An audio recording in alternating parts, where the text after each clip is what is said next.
Okay, Missy Roback.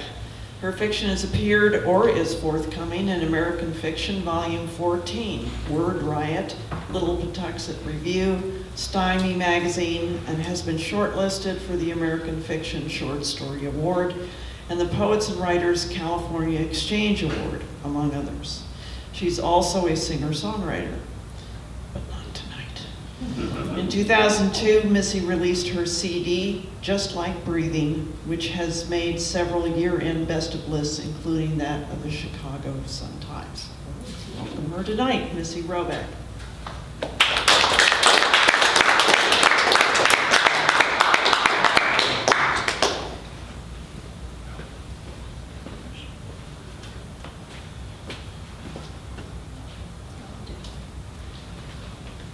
So you can hear me here? Yeah. All right.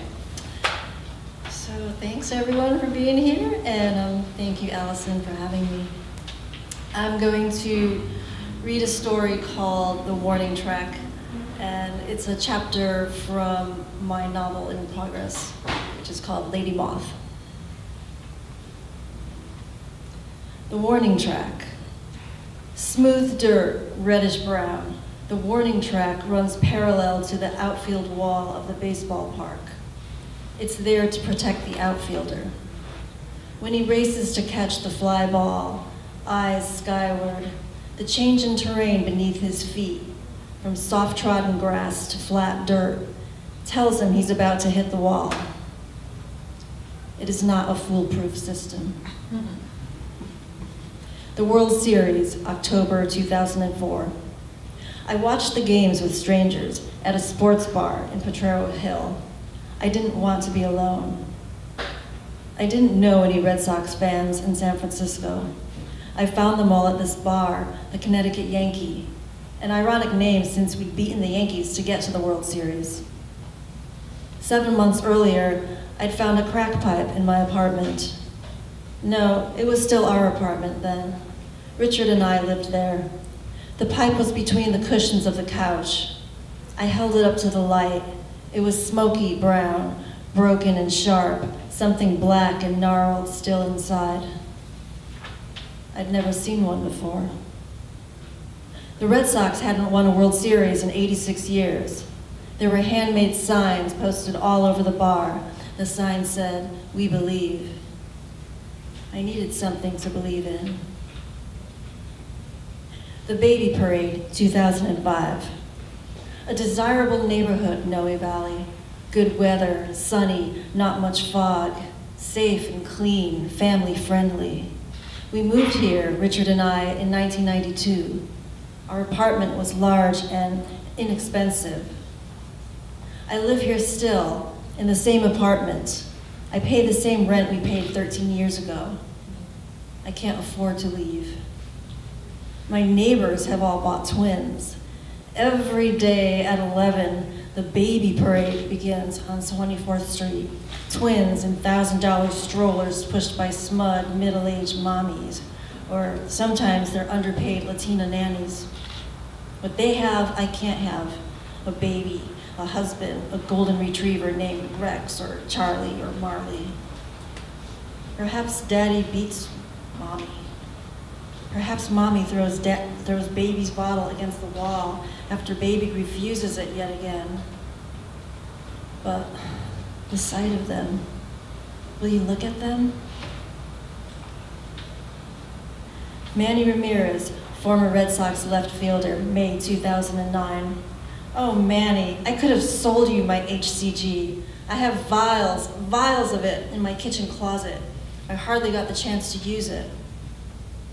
1 injection a day, the needle piercing my belly fat. It didn't hurt that bad. Getting tested for a blockage, my tubes filled with dye. It didn't hurt that bad. Having to ditch infertility treatments after 2 months because Richard wasn't really on board. Kind of like that time you left the bat on your shoulder, Manny, when Mariano pitched you 3 strikes at Yankee Stadium last summer, top of the 9th, the game on the line. That hurt bad. I left Richard because I couldn't compete with the drug. The Red Sox traded you because you stopped competing.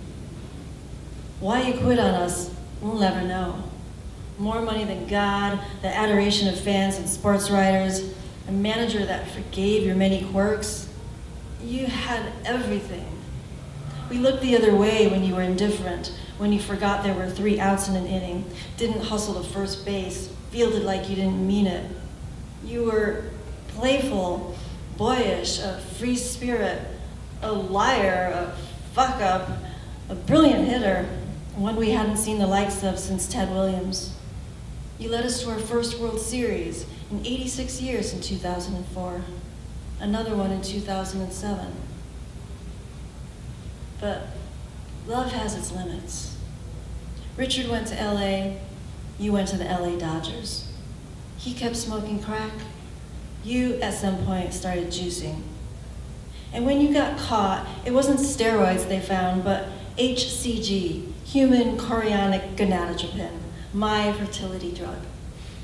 It helped you deal with the lowered sperm count, the shrunken balls, those nasty side effects you get when you come off a steroid cycle. Thousands of dollars worth of HCG, just sitting in my kitchen closet next to the red Sharps container I've never been able to throw out. All paid for out of pocket, the health insurance company unwilling to help me buy my own set of twins. The drugs haven't expired yet. You wanted hormones, Manny? We could have had a deal.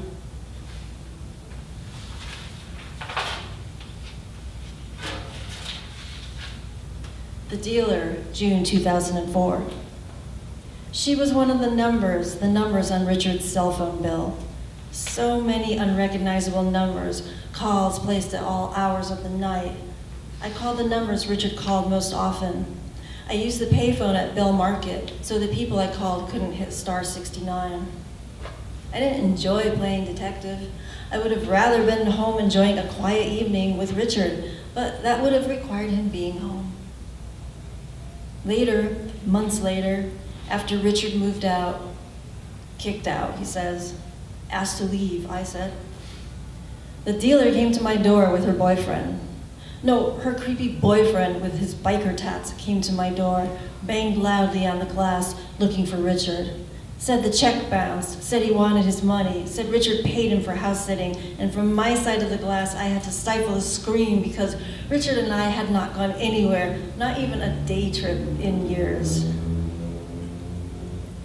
I never saw her, but I heard that voice, that unmistakable crack-selling voice, down on the sidewalk just out of view. I know you, you fucker, I wanted to tell her. I know you. I know who you are. At night, 2005 to 2007.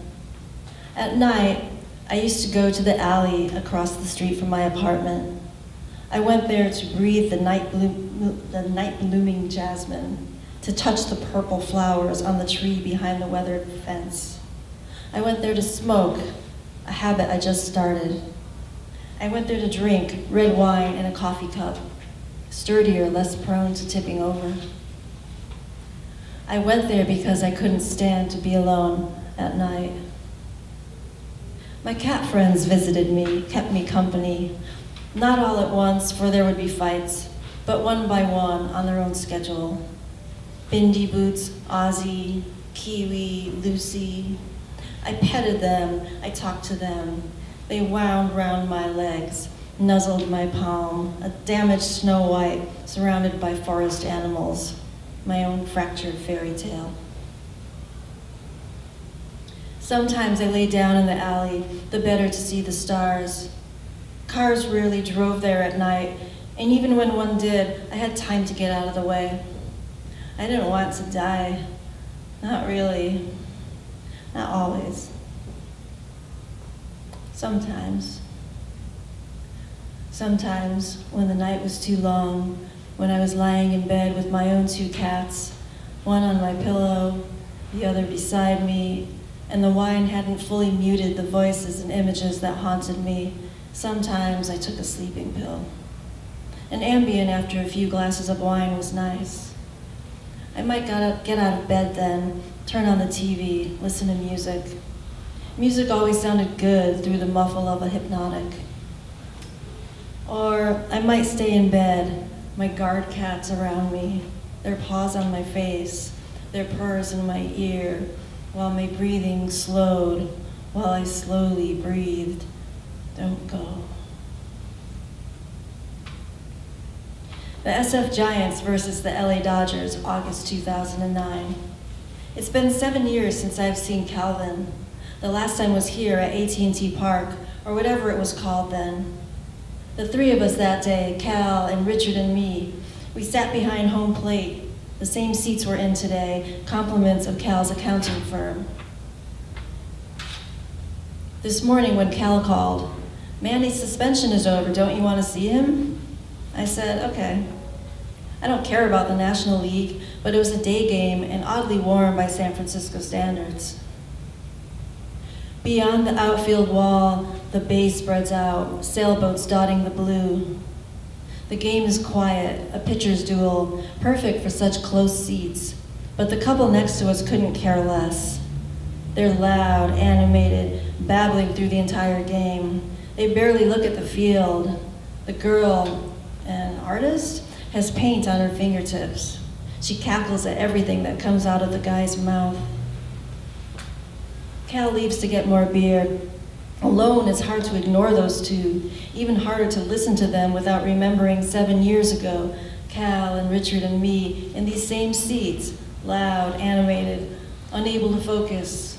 Before the game on Cal's sailboat, we'd done line after line of Coke off a paper plate. Later, during a pitching change, Cal and Richard went to the men's room, and I knew they were going to do a bump without me, and I was jealous. Let's not do that again, I said to Richard later that night.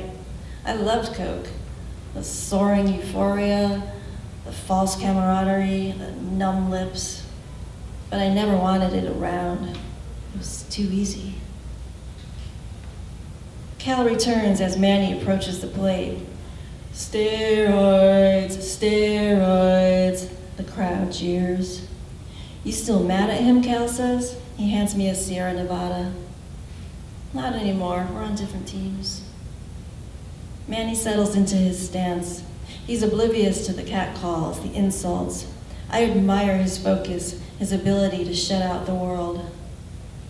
I never thought that would happen, Cal says. Me neither. Manny hits one into left field. The outfielder turns, running, looking over his shoulder, tracking the ball. He leaps up in front of the wall, arm outstretched. The ball falls into the bleachers, but I imagine that ball arcing, soaring above the bleachers, over the giant Coke bottle, the giant old-school fielder's mitt, farther still, past the kiddie playground and the miniature baseball diamond, over the parking lots, and into the bay where Cal's boat is docked.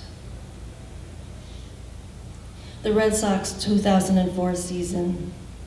We watched the games, the kiddies and I. All season long we watched them, from May to September, a lifeline, a way to mark the days. No, not all season long. We missed the first month, April. Richard left in May. In May I bought the kiddies, tiny ones, a boy and girl, my own set of twins. All season long, I stood in front of the TV, yelling at pitchers, fur soft in my arms. Come on, come on. We counted the balls and strikes. We forgave the errors made. It's only a game, we'd say. There's always tomorrow. Creditors sent letters. Dealers banged on doors. Richard called, crying. He called and he was raging. The games I could depend on. 3 strikes, 4 balls. 9 innings, predictable. When I answered the phone, I couldn't always. At some point I would ask, are you all right? At some point I would say, are you clean? I wanted to believe him. Ferberizing, November 2008. The baby in the building across the street is crying again. I thought it was a cat at first, but now I know better. We keep the same hours, the baby and I, Up every night from 2 to 5. I heat up milk, brew chamomile tea, draw hot baths, read history books. The sleeping pills no longer work. Nothing does. Across the street, the baby cries. At work, I close my office door, nap under my desk. I smoke to stay awake now. Sometimes I faint from lack of sleep. My doctor won't give me any more pills. He refers me to a sleep disorder clinic.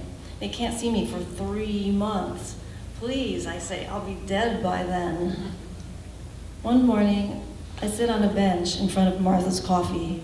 I'm on my 3rd cup. A fat pigeon limps by, a bit of croissant in its beak. My neighbor with the baby approaches, pushing a stroller. She looks like hell. I look worse. I stub up my cigarette when she reaches my bench. I hope Augie isn't keeping you up at night with his racket, she says. We're Ferberizing him. It shouldn't be much longer. I shrug, smile. I'm up anyway. Ferberizing? The Dr. Ferber method to get babies to sleep on their own. You have to let them cry it out. It works, but it's hard on everyone. I lean over and look at Augie, sleeping soundly beneath a blue blanket. He has the world's fattest cheeks. I want to pet them. Instead, I admire his perfect skin, his tiny, closed eyelids. I hope his brush with sleeplessness is the most discomfort he feels for a long time.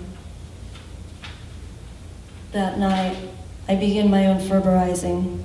It takes me 2 weeks to learn how to sleep on my own again, but I do it, and without crying. The warning track, 2009. What makes you ignore the change of terrain beneath your feet? What makes you dare to hit the wall at full speed? Pride or stupidity?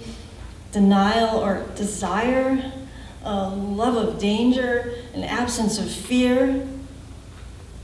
You won't get hurt. You'll make the great catch. You'll hear the crowd roar. You'll feel loved. You'll feel good. You'll feel good. Some crash and fall. Some bounce back. Some never feel a thing.